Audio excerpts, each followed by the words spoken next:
আমদানি ব্যয় ও মূল্যস্ফীতি মোকাবেলা করেই উন্নয়ন অগ্রযাত্রা অব্যাহত রেখেছে সরকার, বললেন প্রধানমন্ত্রী।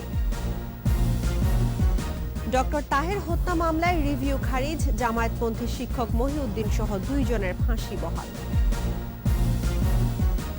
দূর হচ্ছে প্রাথমিক শিক্ষকদের বঞ্চনা, পদোন্নতি বিধিমালা চূড়ান্ত।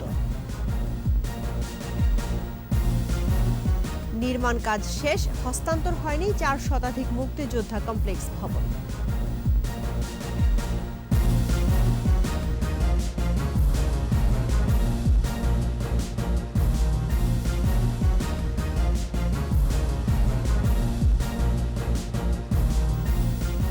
শুনছিলেন ফার্স্ট সিকিউরিটি ইসলামী ব্যাংক লিমিটেড সংবাদ শিরোনাম। আমন্ত্রণ দুপুর 2টার 21 সংবাদে। আপনাদের সঙ্গে আছি রাহনুমা রাহি। দর্শক, 21 টেলিভিশনের সংবাদ একই সাথে সরাসরি দেখতে পাবেন আমাদের ফেসবুক পেজ www.facebook.com/2124 অনলাইনে।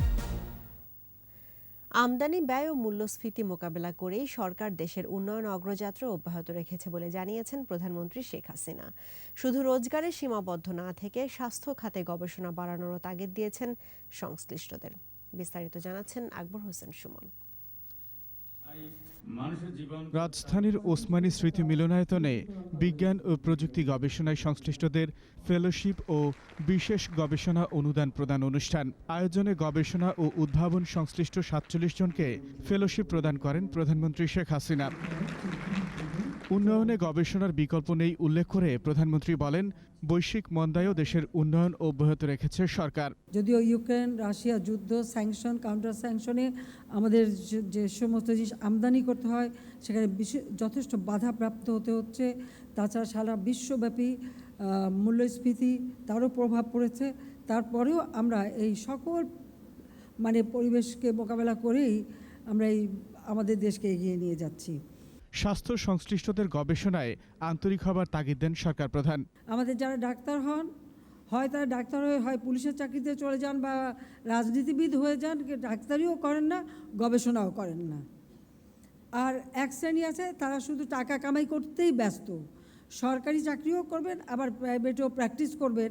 তাই সরকারি চাকরি আর প্রাইভেটে করেই সেখানে আর কিন্তু গবেষণা হয় না। স্বাস্থ্য বিজ্ঞানে গবেষণা খুবই সীমিত কয়েকজন করেন। কাজে এটার জন্য আরও করে সেদিকে একটু উৎসাহ দেবে। অবশ্য আমি বলতে বলতে কিছুটা একটু সামান্য এগিয়েছে, তো এটা আমি মনে করি আরও বেশি দরকার।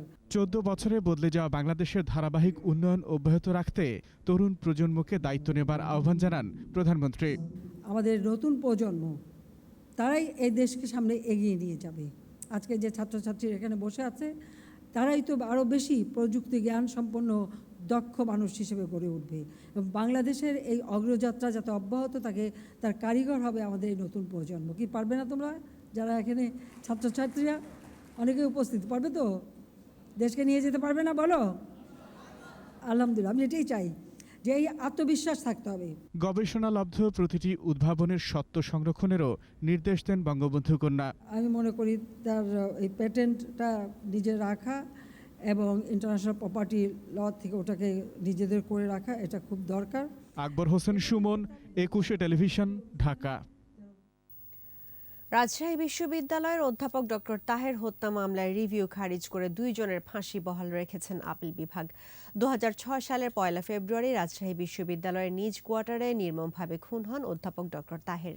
নিজ বিভাগের শিক্ষককে হত্যায় আপিল বিভাগে ফাঁসি বহাল রাখা হয় শিক্ষক মহিউদ্দিন ও কেয়ারটেকার জাহাঙ্গীরের। এ রায়ের বিরুদ্ধে রিভিউ আবেদন করেন এ 2 জন। বৃহস্পতিবার সেই রিভিউর খারিজ করে দেন প্রধান বিচারপতির নেতৃত্বাধীন 8 সদস্যের আপিল বেঞ্চ।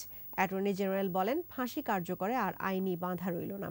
দেশে শিক্ষক হয়ে শিক্ষককে মেরে ফেলার এটি প্রথম কোনো মামলা যাতে ফাঁসি কার্যকর হতে যাচ্ছে। প্রাথমিক শিক্ষকদের বঞ্চনা দূর হচ্ছে, চূড়ান্ত হয়েছে পদোন্নতি বিধিমালা। শিক্ষকরা যোগ্যতা অনুযায়ী পদোন্নতি পেয়ে হতে পারবেন শিক্ষা অধিদপ্তরের পরিচালক। এছাড়া প্রাথমিক বিদ্যালয়ে সৃজন হচ্ছে সহকারী প্রধান শিক্ষকের পদও। বরগুনা প্রতিনিধিকে সাথে নিয়ে রিয়াজ সুমনের বিশেষ রিপোর্ট। সুলতান আহমেদ বরগুনা জেলার গৌরচন্না সরকারি প্রাথমিক বিদ্যালয়ের সহকারী শিক্ষক ছিলেন। টানা 39 বছর কর্মজীবনে পদোন্নতি জোটেনি। হতাশা নিয়ে অবসরে গেছেন 2012 সালে। দীর্ঘ শিক্ষকতা জীবনে যাদের মাঝে জ্ঞানের আলো ছড়িয়েছেন তাদের অনেকেই এখন সমাজ ও রাষ্ট্রের উঁচু পদে। 39.5 বছর একই পদে চাকরি করছি। এটা দুর্ভাগ্যজনক হইলেও সত্য যে আমাদের কোনো পদোন্নতি নাই। একই জেলার আয়েশা আক্তার পূর্ব ঢলুয়া আদর্শ সরকারি প্রাথমিক বিদ্যালয়ে টানা 17 বছর সহকারী শিক্ষক পদে চাকরি করছেন। এখনো পর্যন্ত পদোন্নতি হয়নি। আদৌ পদোন্নতি পাবেন কিনা নিশ্চিত নন এই শিক্ষক।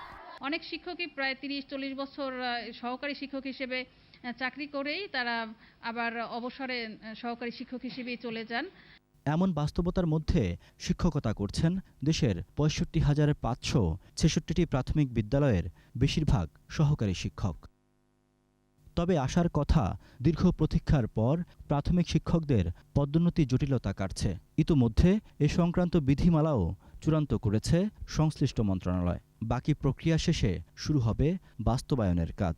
আমাদের প্রাথমিক শিক্ষা অধিদপ্তরের কর্তা কর্মচারী বিধিমালা, এটি আমরা কিন্তু উদ্যোগ নিয়ে ইতিমধ্যে আমাদের ক্যাবিনেটের সচিব কমিটি অনুমোদন হয়েছে, সর্বশেষ পাবলিক সার্ভিস কমিশনে পাঠিয়ে এটা অনুমোদন হয়েছে। এখন ল মিনিস্ট্রিতে ইতিমধ্যে আমরা পাঠিয়ে দিয়েছি জাস্ট SRO নাম্বারের জন্য। এটি হয়ে আসলে আমরা মাননীয় প্রধানমন্ত্রীর অনুমোদন নিয়ে, মহামান্য রাষ্ট্রপতির মাধ্যমে অনুমোদন নিয়ে আমরা আশা করছি খুবই অল্প সময়ের মধ্যে এটা আমরা জারি করে দিতে পারবো। বিধিমালা অনুযায়ী যোগ্যতার ভিত্তিতে 13তম গ্রেডের প্রাথমিক সহকারী শিক্ষকরা পদোন্নতি পেয়ে 3য় গ্রেডের কর্মকর্তা হওয়ার সুযোগ পাবেন, অর্থাৎ প্রাথমিক শিক্ষা অধিদপ্তরের পরিচালক হতে পারবেন তারা। এছাড়া প্রাথমিক বিদ্যালয়ে সহকারী প্রধান শিক্ষকের পদ সৃজন হচ্ছে বলে জানিয়েছে মন্ত্রণালয়। সহকারী প্রধান শিক্ষকের একটি পদ সৃজন করার জন্য নীতিগত সিদ্ধান্ত গ্রহণ করা হয়েছে এবং এটার উপর কাজ করা হচ্ছে। শিক্ষাবিদরা বলছেন, পদোন্নতির এমন সুযোগ মেধাবীদের শিক্ষকতায় আসতে আরও আগ্রহী করবে। আমার একজন প্রাথমিক শিক্ষক সব ধরনের যোগ্যতা দক্ষতা থাকা সত্ত্বেও তিনি কেন কোনোদিন প্রাথমিক শিক্ষা অধিদপ্তরের মহাপরিচালক হতে পারবেন না? কারণ একটাই, আমরা তার জন্য কোনো সুযোগটা ওইভাবে করিনি, কোনো ক্যাডার সার্ভিস নেই। এবং এটা যদি পাবলিক সার্ভিস কমিশনের আওতায় তাদের নিয়োগ, তাদের দক্ষতা যোগ্যতার ভিত্তিতে প্রমোশন, একটা কেরিয়ার পাথ তৈরি সবই কিন্তু হতে পারে। তবে পদোন্নতির পাশাপাশি শিক্ষকদের দক্ষতা ও সক্ষমতা বৃদ্ধিতে জোর দেওয়া জরুরি বলছেন বিশেষজ্ঞরা। রিয়াজ সুমন, 21 টেলিভিশন, ঢাকা। 2-3 বছর আগে নির্মাণ শেষ হলেও নির্বাচিত কমিটি না থাকায় এখনও ভবনের চাবি বুঝে পাননি বীর মুক্তিযোদ্ধারা। ব্যবহার না হওয়ায় অযত্ন অবহেলায় নষ্ট হচ্ছে দেশের প্রায় 400 উপজেলা মুক্তিযোদ্ধা কমপ্লেক্স ভবন। তবে শিগগিরই উপজেলা মুক্তিযোদ্ধা সংসদের নির্বাচন দিয়ে ভবনের চাবি বুঝিয়ে দেওয়া হবে বলে জানান মুক্তিযুদ্ধ বিষয়ক মন্ত্রী। প্রতিনিধিদের সহায়তায় আরও জানাচ্ছেন সমর ইসলাম। প্রায় 1224 কোটি টাকা ব্যয়ে দেশের 470টি উপজেলায় মুক্তিযোদ্ধা কমপ্লেক্স নির্মাণ করছে সরকার। 4 শতাধিক ভবনের কাজ ইতিমধ্যেই শেষ হয়েছে। তবে উপজেলা মুক্তিযোদ্ধা সংসদের নির্বাচন না হওয়ায় বীর মুক্তিযোদ্ধাদের কাছে এসব ভবনের চাবি হস্তান্তর করা সম্ভব হচ্ছে না। এতে রক্ষণাবেক্ষণের অভাবে নষ্ট হচ্ছে নতুন ভবন ও নানা সরঞ্জাম। প্রায় 5.5 কোটি টাকা ব্যয়ে নির্মিত মেহেরপুরের গাংনী ও মুজিবনগর উপজেলার 2টি মুক্তিযোদ্ধা কমপ্লেক্স ভবনের কক্ষ, দরজা, জানালা, আসবাবপত্রের অবস্থা বেহাল। নষ্ট হয়ে গেছে জেনারেটর, নেই বৈদ্যুতিক সংযোগ এবং পয়ঃনিষ্কাশন ব্যবস্থাও। বহু টাকার জিনিসপত্র আসছে, আবার আসবাবপত্র আসছে, সেই জিনিসগুলো একটা রুমে তালা মারে রাখা হয়েছে, সেই জিনিসগুলো নষ্ট হয়ে যাচ্ছে। কমপ্লেক্সে আইসি বসার চিন্তা ভাবনা করলেও আমরা পারিনি, যেহেতু সবসময় কমপ্লেক্সটি বন্ধ থাকে। পিয়ন সাহেবের কাছে তখন অনেক জনবল আছে, উনি তো একটা পিয়ন নিয়োগ দিয়ে এখানে বসতে জায়গাটা ঠিক করতে পারে। মুক্তিযোদ্ধা সংসদ নির্বাচন দেবো, ওরা নির্বাচন দিচ্ছে। একই চিত্র মুন্সিগঞ্জ, নওগাঁ সহ দেশের অন্যান্য উপজেলায় নির্মিত মুক্তিযোদ্ধা কমপ্লেক্স ভবনের। নির্মাণ শেষে 2 বছর ধরে তালাবদ্ধ নওগাঁ জেলা মুক্তিযোদ্ধা কমপ্লেক্স। অযত্ন অবহেলায় নষ্ট হচ্ছে জেলার 10টি উপজেলা মুক্তিযোদ্ধা কমপ্লেক্সও। এ বিষয়ে মুক্তিযোদ্ধা বিষয়ক মন্ত্রী জানান, স্থানীয় পর্যায়ে মুক্তিযোদ্ধা সংসদ নির্বাচন শেষ হলে চাবি হস্তান্তর করা হবে।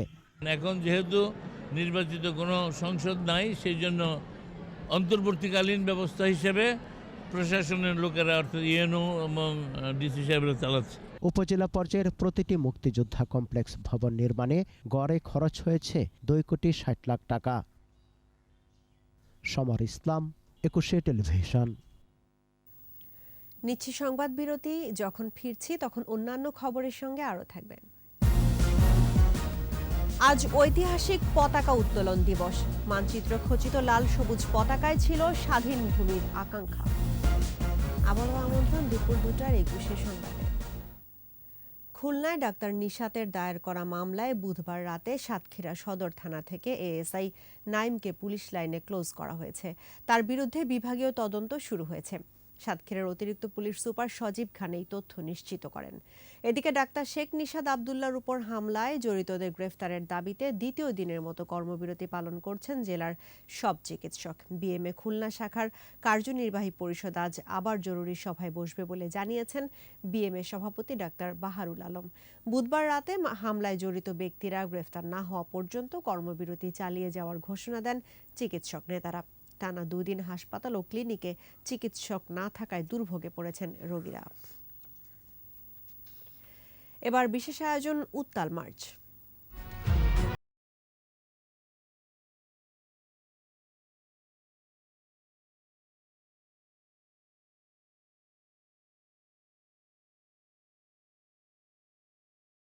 উত্তোলন দিবস। 1971-এর এই দিনে ঢাকা বিশ্ববিদ্যালয়ের বটতলায় উড়েছিল বাংলাদেশের মানচিত্র শোভিত লাল সবুজ পতাকা। এই ঘটনা স্বাধীনতার আন্দোলনে জুগিয়েছিল নতুন মাত্রা। উত্তাল সেদিনের বাকিটা জানুন ফারজানা শোভার কাছে। পাকিস্তানি শাসকদের শোষণ নির্যাতন থেকে মুক্তি পেতে 71-এর শুরুতেই বেগবান হয় আন্দোলন। 70-এর নির্বাচনে আওয়ামী লীগের নিরঙ্কুশ বিজয়ের পর শঙ্কিত হয়ে ওঠে পাকিস্তানের শাসক গোষ্ঠী। 3 মার্চ ঢাকায় জাতীয় পরিষদের অধিবেশন আহ্বানের কথা থাকলেও অনির্দিষ্টকালের জন্য সভা স্থগিত করে ইয়াহিয়া আর ভুট্টো। প্রতিবাদে উত্তাল হয়ে ওঠে রাজপথ। 2 মার্চ ঢাকা বিশ্ববিদ্যালয়ের বটতলায় হয় ছাত্র জনতার বিক্ষোভ সমাবেশ, যেখানে উঠে আসে স্বাধীনতার ইশতেহার পাঠের প্রসঙ্গ। বঙ্গবন্ধু 2রা ও 3রা মার্চ হরতালের ডাক দেন। ঢাকা শহরের অনেকগুলো প্রতিষ্ঠান থেকে মিছিল বেরিয়ে আসে। এটা অভূতপূর্ব দৃশ্য। মনে হয় বাঁধ ভাঙা স্রোতের মতো বিভিন্ন অঞ্চল থেকে মানুষ ছুটে আসছে, পাগলের মতো ছুটে আসছে। আমরা ঢাকা বিশ্ববিদ্যালয়ে প্রস্তুত ছিলাম, আমরা মিছিল নিয়ে রাস্তায় বের হয়ে গেলাম। বেলা 11টার দিকে বিক্ষোভ সমাবেশে বক্তব্য দিচ্ছিলেন ছাত্রলীগের তৎকালীন সভাপতি নূরে আলম সিদ্দিকী। মঞ্চে ছিলেন ডাকসু ভিপি আসম আব্দুর রব। মিছিল নিয়ে আসা ছাত্রলীগ নেতা শেখ জাহিদ সবুজ জমিনের ওপর লাল বৃত্তের মাঝখানে সোনালী মানচিত্র খচিত পতাকা তার হাতে তুলে দেন। ঢাকা বিশ্ববিদ্যালয়ে বিশাল জনসভা, মানে ওই দিকে নীলক্ষেত, এই দিকে আপনার কার্জনহল পর্যন্ত জনসমুদ্র। বাংলাদেশের ইতিহাসে এত বড় সভা, বিশেষ করে ছাত্র জনসভা আর হবে না। ঢাকা কলেজ ছাত্র সংসদে নির্বাচিত সাধারণ সম্পাদক নজরুল ইসলাম সাহেব সার্জেন্ট জহুরুল হকের পতাকাটা নিয়ে বিশাল মিছিল নিয়ে ইউনিভার্সিটির ঢোকার চেষ্টা করছিল। অনেক কষ্টে ঢুকে উনি যখন মঞ্চের দিকে এগিয়ে আসলো, রব সাহেব গুড়ি হয়ে ওই পতাকাটি নিচ্ছেন। সমাবেশ থেকে ছাত্ররা মিছিল নিয়ে বঙ্গবন্ধুর বাসভবনে যান। সেখানেও প্রথমবারের মতো বাংলাদেশের পতাকা ওড়ান বঙ্গবন্ধু শেখ মুজিবুর রহমান। 7ই মার্চে তিনি তার নীতি নির্ধারণী ভাষণ দিবেন, এটি উল্লেখ করলেন। আরেকটি কথা বললেন যে বিশৃঙ্খল হেন না, এত বড় আন্দোলন নাশকতার জন্য অনুপ্রবেশকারী ঢুকে সমস্ত আন্দোলনটাকে নষ্ট করে দিতে পারে। আপনারা সুশৃঙ্খলভাবে আন্দোলনটাকে নিয়মতান্ত্রিকভাবে আমাদের নির্দেশ মতো করবেন। লাল সবুজ সোনালী 3 রঙের পতাকা সেই যে বাংলার আকাশে উড়ল তা আর কোনোদিন নামেনি। বাঙালি হৃদয় আকাশে লাল সবুজের চেতনা আজও মুক্তির কথা বলে, জানান দেয় স্বাধীনতা আর স্বাধিকারের ইতিহাস। ফারজানা শোভা, 21 টেলিভিশন, ঢাকা। আর এরই সঙ্গে শেষ করছি দুপুর 2:21 সংবাদ। তবে যাবার আগে ফার্স্ট সিকিউরিটি ইসলামী ব্যাংক লিমিটেড সংবাদ শিরোনামগুলো জানাবো আরও একবার। আমদানি ব্যয় ও মূল্যস্ফীতি মোকাবেলা করে উন্নয়ন অগ্রযাত্রা অব্যাহত রেখেছে সরকার, বললেন প্রধানমন্ত্রী। ডক্টর তাহের হত্যা মামলায় রিভিউ খারিজ, জামায়াতপন্থী শিক্ষক মহিউদ্দিন সহ 2 জনের ফাঁসি বহাল। দূর হচ্ছে প্রাথমিক শিক্ষকদের বঞ্চনা, পদোন্নতি বিধিমালা চূড়ান্ত। এবং নির্মাণ কাজ শেষ, হস্তান্তর হয়নি 4 শতাধিক মুক্তিযোদ্ধা কমপ্লেক্স ভবন।